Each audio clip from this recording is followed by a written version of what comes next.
పక్కన పెన్షన్ ఇవ్వాలి, ఇచ్చిన హామీలు గ్యాస్ సిలిండర్ కానివ్వండి ఇవన్నీ నిలబెట్టుకుంటున్నాం. ఇంకో పక్కన సకాలంగా జీతాలు చెల్లించాలి, క్యాపిటల్ ఎక్స్పెండిచర్ చేయాలి, ఇవన్నీ చేసే బాధ్యత మనం తీసుకున్నాం అధ్యక్ష. ఇంకో పక్కన అధ్యక్ష విధ్వంసం మనం చూసాం. అమరావతి ఉద్యమం మాట తప్పం మడిమ తిప్పం అన్నవారు ఏకంగా అమరావతి వ్యతిరేకంగా మాట్లాడారు. మళ్ళీ ఆనాడు చెప్పాలి కదా అధ్యక్ష, 2014లో చెప్పాలి కదా, లేదు ఒక రాజధాని కాదు 3 రాజధాని చెప్పుంటే రైతులు మెంటలీ ఫిక్స్ అయ్యారు. కానీ ఆ రోజు మాట తప్పి అధ్యక్ష దాదాపు 1631 రోజులు ధర్నా చేశారు రైతులు. ఈ రోజు దాడి గురించి మాట్లాడుతున్నారు అధ్యక్ష. కానీ అదే ఫోటోలు లేవు, కానీ ఆ రోజు పోలీస్ ఆఫీసర్ బూటు కాలుతూ మహిళలను తన్నారు అధ్యక్ష. మేము అందరం వెళ్ళాం ధర్నాలో పాల్గొని, ఇక్కడ ఉన్న అందరం వెళ్ళాం అధ్యక్ష. ధర్నాలో మేము పాల్గొన్నాం అధ్యక్ష. మేము కల్లారా మేము చూసాం, చాలా బాధేసాం. మాజీ ముఖ్యమంత్రి గారు ఇక్కడ రావాలంటే పరదాలు కట్టుకునే పరిస్థితికి తీసుకొచ్చారు అధ్యక్ష. అధ్యక్ష ఈరోజు హైదరాబాద్ చూస్తే ఎంతోమంది ముఖ్యమంత్రులు మారారు అధ్యక్ష, కానీ ఎవరు హైదరాబాద్ వ్యతిరేకంగా పనిచేయాలి. కొంచెం స్పీడ్గా అభివృద్ధి చేయలేకపోయినా హైదరాబాద్ వ్యతిరేకంగా పనిచేయలేదు. కానీ ఇక్కడ ఏం జరిగింది అధ్యక్ష, అమరావతిని సర్వనాశనం చేశారు. అలానే కర్నూలులో బెంచ్ తీసుకొచ్చారా? లేదు. అలానే విశాఖపట్నంలో చెప్పుకునే స్థాయి కంపెనీలు తీసుకొచ్చారా? లేదు.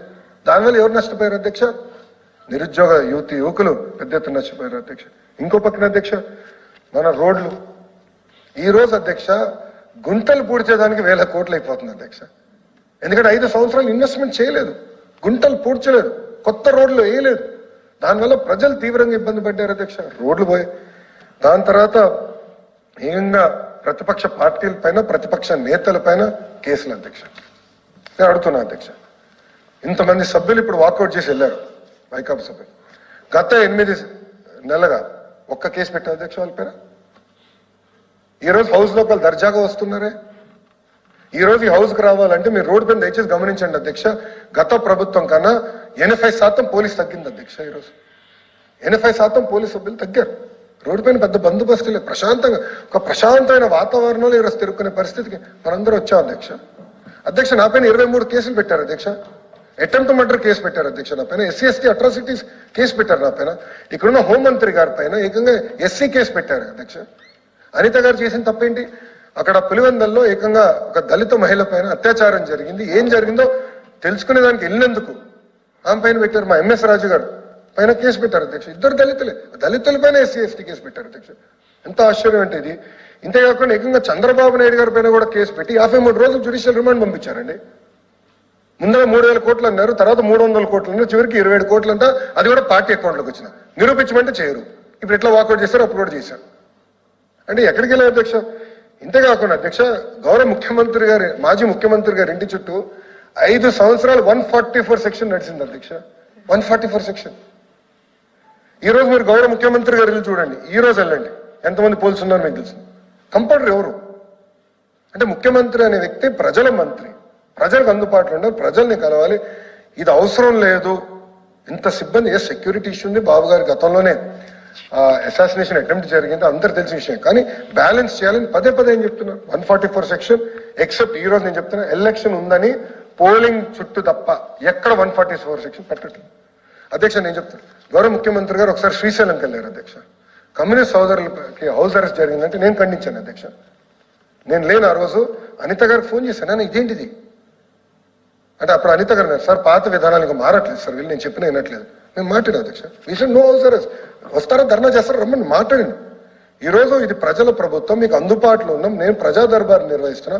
మీకు ఏం ఇష్యూ ఉన్నా నేను చర్చించడానికి సిద్ధంగా ఉన్నాం. మన సమస్యలు మనమే పరిష్కరించుకోవాలి. తెల్లోడు పరిష్కరించాడు, మనం మన సమస్యలు పరిష్కరించుకోవాలి.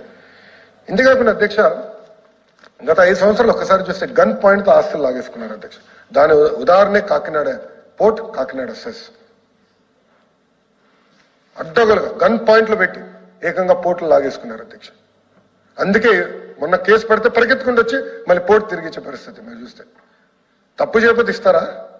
చూడండి ఎక్కడికి వెళ్ళిపోయారు. అంటే ఆస్తులన్నీ కూడా ఇట్లా అన్ని ఆస్తులు అయితే విశాఖపట్నంలో సభ్యులు లేరు, ఉండాలి, వాళ్ళు వినాలి. ఇది విశాఖపట్నంలో ఒక రాజ్యసభ మాజీ రాజ్యసభ ఎంపీ గారు ఉన్నప్పుడు ఆస్తులు ఎట్లా కొట్టేశారు అధ్యక్ష? అందరు తెలుసు అది. అంటే గన్ పాయింట్ పెట్టి ఆస్తులు కొట్టేశారు అధ్యక్ష. అంటే ఒక మాఫియా, ఒక కార్టెల్ నడిచే విధంగా గత ప్రభుత్వం వివరించిన అధ్యక్ష. ఇంకా భూములు వచ్చేగల కౌన్సిల్లో మాట్లాడితే ఏకంగా వాళ్ళ భూమిని 22A లో పెట్టారు. కౌన్సిల్లో మాట్లాడినందుకు వాళ్ళ భూమిని 22A లో పెడతారు అధ్యక్ష. సుమారుగా మా దగ్గర ఉన్న నివేదిక మేరకు 1,00,000 ఎకరాలు ఇట్లా దొంగచాటిగా ట్రాన్స్ఫర్ చేయించుకున్నారు అధ్యక్ష. ఇంకా ల్యాండ్ టైటిలింగ్ యాక్ట్ గురించి ఎంత తక్కువ చెప్తుందో మేలేమో అధ్యక్ష. ల్యాండ్ టైటిలింగ్ యాక్ట్ ఉన్న ప్రమాదం ఏంటంటే ఈ రోజు ఇద్దరి మధ్యలో వివాదం ఉందంటే కలెక్టర్ ఒక అబ్జుడికేషన్ ప్రొసీజర్ ఉంటుంది. ఎంఆర్ఓ గారు ఉంటారు, కలెక్టర్ గారు ఉంటారు, జేసీ గారు ఉంటారు, కలెక్టర్ గారి దగ్గరికి వెళ్తాం, నేను హైకోర్టుకి వెళ్తాం, ఇంకెళ్ళి హైకోర్టుకి వెళ్ళాల్సి వస్తుంది. కానీ అధ్యక్షులు ఏం చేశారంటే టైటిల్ రిజిస్ట్రేషన్ ఆఫీసర్ ఒక ప్రైవేట్ వ్యక్తిని పెట్టి ఇద్దరి మధ్యలో సమస్య ఉంటే ఆ టైటిల్ రిజిస్ట్రేషన్ ఆఫీసర్ దగ్గరికి వెళ్ళండి, అతను చెప్పింది ఫైనల్. కోర్టుకి ఎలాంటి పాత్ర లేదు రిజిస్ట్రేషన్లోని. అంటే ఎంత అన్యాయమో చూడండి. ఇది ఏకపక్షంగా అక్కడ చేశారు అధ్యక్ష. గతంలో ఒక జడ్జి గారు ప్రభుత్వం వ్యతిరేకంగా ఒక డెసిషన్ ఇస్తే, రూలింగ్ ఇస్తే అధ్యక్ష, వాళ్ళ కుటుంబాలని ట్రోల్ చేశారు అధ్యక్ష. అది కూడా జరిగింది. దానిపైన సిబిఐ ఎంక్వైరీ ఇప్పటికీ జరుగుతుంది. ఇంతే కాకుండా అధ్యక్ష, శాసనసభ సాక్షిగానే గతంలో కూడా చెప్పారు, నా తల్లిని కూడా అవమానించారు, బాబు గారిని అవమానించారు అధ్యక్ష. ఇదే కౌన్సిల్లో ఇప్పుడు లేరు అధ్యక్ష. ఉండింటే నేను ప్రశ్నించి ఉన్నాను, నన్ను కూడా అవమానించారండి. నేను 3వ బెంచ్లో కూర్చుంటే షరీఫ్ గారు మీ స్థానంలో షరీఫ్ గారు కూర్చుంటే ఆయన అవమానించారు. అంటే నచ్చని ఒక జడ్జిమెంట్ ఇస్తే ఇక్కడ మీకు ఇప్పుడు మీరు కూర్చోమంటే నేను కూర్చోవాలి, నుంచోమంటే నేను నుంచాలి, అది మీకున్న అధికారం. మీరు చెప్పింది నాకు నచ్చకపోతే మీ పైన దాడి చేస్తే ఎక్కడ పోతుంది అధ్యక్ష? సమాజం ఎక్కడ పోతుంది? అది జరిగింది. ఎవరో సభ్యులు ఇక్కడ చాలా మంది సభ్యులు ఆ రోజు ఉన్నారు, దాడి జరిగింది. సంధ్యారాణి గారు ఇక్కడనే ఉన్నారు, మీ అందరం కల్లారా చూసాం అధ్యక్ష. ఎవిడెన్స్ అంటున్నారు, నా దగ్గర ఇప్పుడు ఎవిడెన్స్ ఉంది, నా ఫోన్లో ఉంది అధ్యక్ష, నా దగ్గర ఎవిడెన్స్ ఉంది.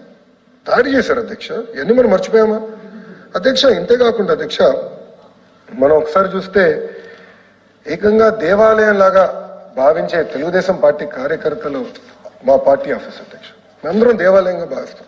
ఎందుకంటే అక్కడ మా అన్నగారి విగ్రహం ఉంటుంది, లోపలికి వెళ్ళినప్పుడు పెద్ద విగ్రహం ఉంటుంది, మరి అన్నగారి దండం పెట్టి మేము లోపలికి వెళ్తాం. మాకు దేవాలయం అధ్యక్ష. దేవాలయం పైన దాడి చేశారు అధ్యక్ష. గన్నవరం ఆఫీస్ పైన దాడి చేశారు, మర్చిపోయారు గౌరవ సభ్యులు. గన్నవరంలో తెలుగుదేశం పార్టీ కార్యకర్తల కారును కూడా ఆనాడు తగలబెట్టే పరిస్థితికి వచ్చారు అధ్యక్ష, తగలబెట్టారు అధ్యక్ష. ఇంకా లిక్కర్ గురించి ఎటుకో అన్ని వివరాలు బయటకు వస్తే ఎంక్వైరీ జరుగుతుంది. గౌరవ ఎల్ఓపి గారు కూడా న్యాయబద్ధంగా చేయండి, యాక్షన్ తీసుకోండి రెడీ అన్నారు. Thank you very much. తప్పనిసరిగా యాక్షన్ త్వరలో ఉంటుందని నేను భావిస్తున్నా. గౌరవ హోంమంత్రి గారు కూడా ఇక్కడ ఉన్నారు. వివరాలన్నీ బయటకు రావాలి. అంటే ఎట్లా కంపెనీలని వాళ్ళు ప్రలోభం పెట్టారు, ఎలా వాళ్ళే మ్యానుఫ్యాక్చరింగ్ చేశారు, ఎలా కల్తీ లిక్కర్ సప్లై చేసి లక్షలాది మంది చంపేశారు అధ్యక్ష. లివర్ సిరోసిస్ అనేది ఎక్కువ మద్యం సేవించినా, కల్తీ మద్యం సేవించినా వచ్చే ఇష్యూ అధ్యక్ష. అండ్ లివర్ సిరోసిస్ వల్ల గత 5 సంవత్సరాలు ఎక్కువ మంది చనిపోయారు అధ్యక్ష. చాలా చిన్న వయసులో చనిపోయారు అధ్యక్ష. ఆ వివరాలన్నీ బయట పెడతాం అధ్యక్ష, నేను ఎవరిని వదిలిపెట్టాను అధ్యక్ష. ఇంకో పక్కన బడుగు బలహీన వర్గాలపైన దాడులు జరిగినాయి. మీరు చూస్తే అధ్యక్ష, అనంతబాబు గారు ఈరోజు రాలే, నేను ప్రశ్నించాలనుకున్నాను అధ్యక్ష. వాళ్ళ డ్రైవర్ని గంజాయి మొత్తుల్లో చితగబాది కొట్టి చంపేసి దళిత డ్రైవర్ని డోర్ డెలివరీ చేస్తారు అధ్యక్ష. వేర్ ఆర్ వి గోయింగ్ అధ్యక్ష? ఇంతేకాదు అధ్యక్ష, ఇంకా డాక్టర్ సుధాకర్ గారు నర్సీపట్నంలో ఏకంగా పీపీఏ కిట్లు అడిగినందుకు అతన్ని పిచ్చోడు చేశారు,